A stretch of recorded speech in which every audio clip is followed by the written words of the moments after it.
अध्यक्ष जी, हमारे बीच में उपस्थित दिल्ली से आए कॉमरेड के एन उमेश जो CITU के राष्ट्रीय सचिव हैं, हमारे बीच में विराजमान कॉमरेड दुलीचंद जी बोरदा, कॉमरेड गालव जी, तमाम JK के कारखानों के अध्यक्ष महामंत्री, तमाम वो बहादुर साथी जो हमारे शेर थे, चाहे उम्र हो गई है लेकिन अब ये शेर JK के अभी बूढ़े नहीं हुए हैं, अभी भी संघर्ष को जारी रखा हुआ है। तमाम शेरों को जो मैं क्रांतिकारी अभिवादन करता हूं। साथियों, आज आपका आंदोलन 100वें दिन में प्रवेश कर रहा है। ये इस बात को दर्शाता है कि JK के ये बहादुर शेर, चाहे उम्र हो गई है लेकिन अभी शिकार करना नहीं भूले। इस सरकार की शिकार जरूर करेंगे और 100% करेंगे, ये निश्चित है। ये तय कर लिया आप लोगों ने, इसमें कोई दो राय नहीं है। पिछले 28 साल से कारखाना बंद पड़ा है। अनेक उतार चढ़ाव हमने इस बीच में देखे, अनेक अदालतों की लड़ाई आप साथियों ने लड़ी है। उन लड़ाइयों को लड़ते हुए सुप्रीम कोर्ट का निर्णय पिछले साल अप्रैल में हुआ 2023 के अंदर, उसके बाद से आप देखें 24 में हुआ, 1 साल हो गया है। लेकिन सरकार, जिसको ये आदेश दिया गया कि इस जमीन को अपने एक्वायर करे और जमीन को लेकर के मजदूरों का जो है भुगतान करे, हम कोई भीख मांगने नहीं बैठे इन भिखारियों से। ये जो अंदर बैठे हैं, ये तमाम के तमाम वो भ्रष्ट लोग हैं जो अपने पदों का दुरुपयोग करते हुए पूंजीपतियों की दलाली करते हैं, उनसे भ्रष्टाचार के जरिए पैसा लेते हैं। लेकिन मैं कहना चाहता हूं कि मजदूर की हाय लेने वाले कभी आबाद नहीं हुए, हमेशा बर्बाद हुए। वो मिट गए, उनके वंश मिट गए, ये देखने की बात है। वो रहे नहीं है, चाहे कोई कितना भी कर ले, मजदूर की पीठ में जिसने भी खंजर भोंका है वो रह नहीं सकता जिंदा इस तरह से। आज हम यहाँ पर जो बैठे 100 दिन से, शर्म आनी चाहिए ये अंदर बैठे हुए कलेक्टर और तमाम प्रशासन को कि हम कोई भीख थोड़ी ना मांग रहे, हम हमारा हक मांग रहे हैं। जो हमारी तनख्वाह है, हमारी ग्रेजुएटी है, हमारी छुट्टियों का पैसा है, जो हमारा बोनस का पैसा है, जो पूरी जिंदगी हमने JK को दी, उसके हमारे जो अधिकार बनते हैं वो अधिकार हम मांग रहे हैं। हम कोई भीख नहीं मांगने बैठे हुए किसी से, हम अपने अधिकारों के लिए संघर्ष कर रहे हैं पिछले 100 दिन से। कलेक्टर जनप्रतिनिधि नहीं, जनता का सेवक है। उसकी जिम्मेदारी बनती है कि वो तमाम चीजों के समाधान के लिए कार्रवाई करे। लेकिन आपको समझना चाहिए कि देश में जो सरकार और प्रदेश में जो सरकार है वो कैसे भ्रष्टाचारियों की सरकार है, वो आप देख सकते हैं। आए दिन वीडियो आ रहे हैं इनके नेताओं के। कोई नेशनल हाईवे पे जो है सेक्स स्कैंडल कर रहा है, कोई अपने ऑफिस में बुला के महिलाओं की इज्जत को लूट रहा है, कोई नेता बनाने के लिए महिलाओं की इज्जत को लूट रहा है। ये नेता है भारतीय जनता पार्टी। इनका चरित्र आप देखिए किस तरह का चरित्र है। ये लोकसभा के अध्यक्ष जी जो बैठे हैं दिल्ली के अंदर, जो कहते हैं हम जो किसान की और मजदूर की सेवा करने वाले लोग हैं। अरे तुम्हारी नाक के नीचे रात और दिन तुम्हारी बाहर गाड़ रहे हैं, तुमको रो रहे हैं, तुमको सुनाई नहीं दे रहा है, तुमको रो रहे हैं रात और दिन। किसके लिए पैसा कमा रहे हो? अरे माल कमा कमा के मर जाओगे, माल जवाई खाएंगे तुम्हारा। है कौन तुम्हारे पीछे जो तुम्हारा उसके लिए पैसा इकट्ठा कर रहे हो? ये तो सोचो कि ये तुम कमा कमा के मरोगे और माल तुम्हारे जवाई खाएंगे। किसके लिए इकट्ठा करके जा रहे हो? अगर तुम्हारी इंसानियत है तो इन लोगों के लिए बना करके जाओ, तो दुआएं देंगे तो अगले जन्म से तुम्हारा वंश तो चलेगा। कम से कम इस जन्म में तो चल नहीं रहा तुम्हारे पापों से। ये ध्यान रखने की बात है। अरे मैंने बिरला जी को भी कहा, मेरा मालिक है, मुझे कहने लगा कितने रुपए चाहिए उतना ले लो, हमें करने दो। मैंने कहा एक लड़का पैदा करा दो, तुम्हारे पैसे की ताकत है। ठीक है बिरला जी, एक लड़का पैदा कर लो, मैं फ्री में जो तुम कहोगे वो करूंगा। तुम्हारे बाप ने पता नहीं कितने हवन करा लिए, करोड़ों अरबों रुपए खर्च कर दिए GP बिरला ने, लेकिन एक लड़का पैदा नहीं हो। मैं कहा सड़कों पे पत्थर डालने वाली महिलाएं बच्चे छोरे पैदा करती है रोज, मैंने कहा, लेकिन तुमने जोर लगा लिया, पूरा आपका जो धर्म है वो लगा लिए, पूरे पता नहीं क्या क्या कर्म कर लिए, बड़े बड़े जो है हवन कर लिए, लेकिन एक लड़का पैदा नहीं हो रहा। इसके पीछे सोचो कि तुम मजदूरों का खून पी रहे हो, इसीलिए नहीं है ये। तुम जो है खून पी रहे हो मजदूर वर्ग का, इसलिए तुम्हारा जो है वंश नहीं बढ़ रहा है। ये ध्यान में रखने की बात है, ये सोचो। ये मैंने अपने सेठ को खुद को कहा, मैं डरता नहीं किसी से जिंदगी में अपने में।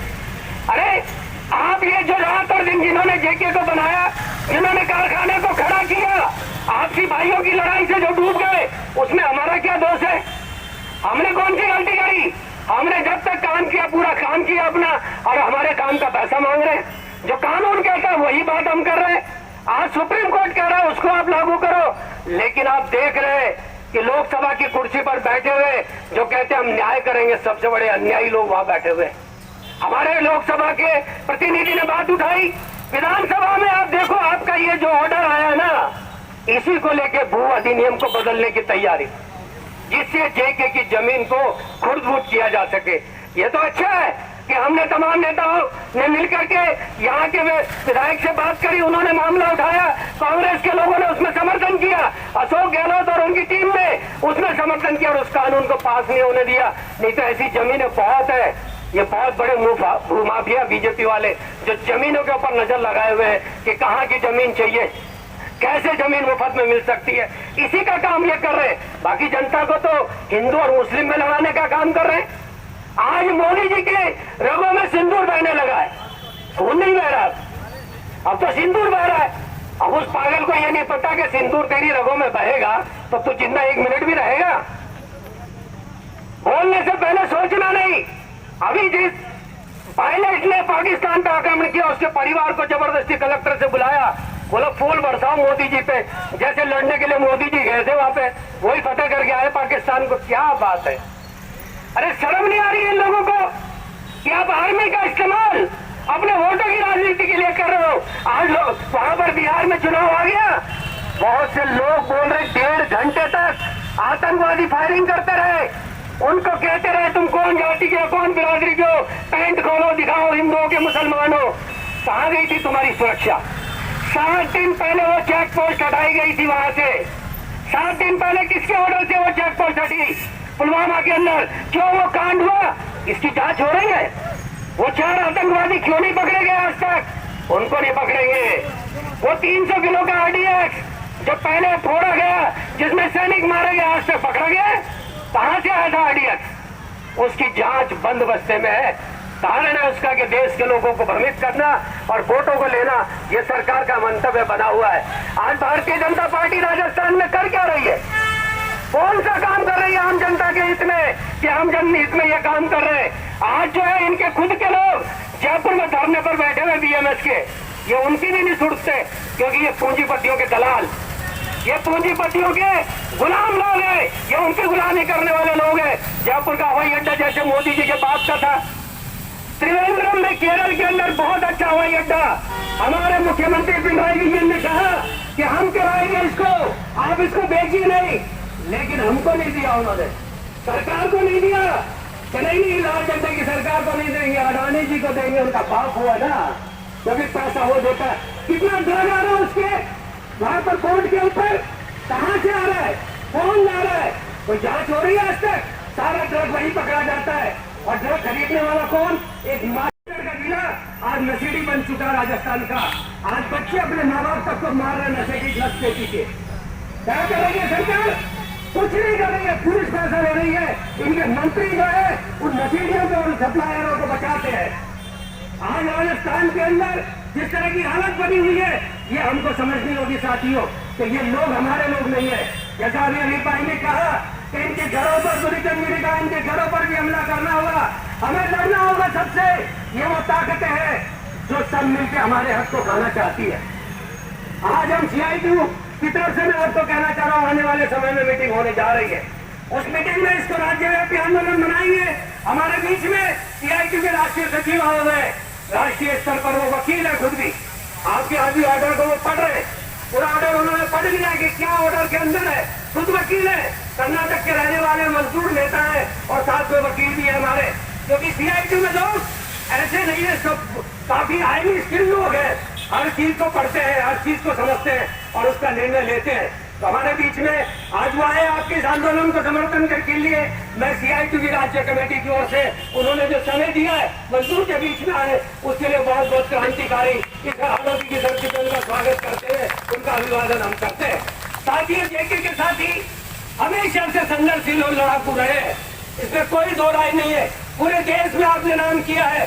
एक जमाना था आपके लोग जो पकड़े गए तो अब हमने NBC से भी बहुत मदद सेंट्रल जेल में की थी। ये हमारा भाईचारा है। अभी किसान लोग आपकी मदद में आएंगे, आने वाले समय में उनसे क्यों इकट्ठा करेंगे, उनसे पैसा मिलेगा, पैसा इकट्ठा करेंगे और इस आंदोलन को हम छोड़ेंगे नहीं। कल भी हम जीते थे और आज भी हम जीतेंगे, ये बात निश्चित रूप से मान के चलिए। हम हारने वाले लोग नहीं है, ये CITU के लोग हार नहीं मानेंगे। हमारी मातृशक्ति हमारे बीच में, इतनी बहनें हमारे साथ में है, माताएं हमारे साथ में है। ये लड़ाई कोई हमें हरा नहीं सकता साथियों। ये समय जरूर लगता है क्योंकि आज भ्रष्टाचारियों से लड़ाई है, ईमानदार लोग बचे नहीं है देश के अंदर। पहले धरना देते थे, दारा सिंह शेखावत बुला लेते थे, सुखाड़िया बुला लेते थे कि आओ क्या बात है, पुरनिया जी को बोलते थे भेजो भाई, आपकी क्या परेशानी है, इनका समाधान करके भूख हड़ताल क्यों कर रखी है, आपका साथी खत्म हो जाएगा, कल परेशानी होगी, क्या समस्या है समाधान। लेकिन आज 100 दिन हो गए, ये बेशर्मों की नींद नहीं खुल रही है। ये कलेक्टर AC में बैठा है, उसे शर्म नहीं है कि 80-80 साल उम्र के लोग इस कड़कड़ाती धूप के अंदर बाहर बैठे तुझे रो रहे, ये तेरे खानदान को भुगतना पड़ेगा। ये जो मजदूर की हाई निकलती है ना आत्मा से, ये बहुत बुरी होती है। मैंने देखा है, दिए बुझा देती है उनके खानदान के। ये ध्यान में रखने की बात इनको ध्यान में रखनी चाहिए कि जिस तरह से आज हमारे लोगों के ऊपर आप हमला कर रहे हो पूंजीपतियों से मिलके, उस जमीन का आप कब्जा करना चाहते हो, ये संभव नहीं होगा। ये CITU का लाल झंडा किसी कीमत पे नहीं होने देगा।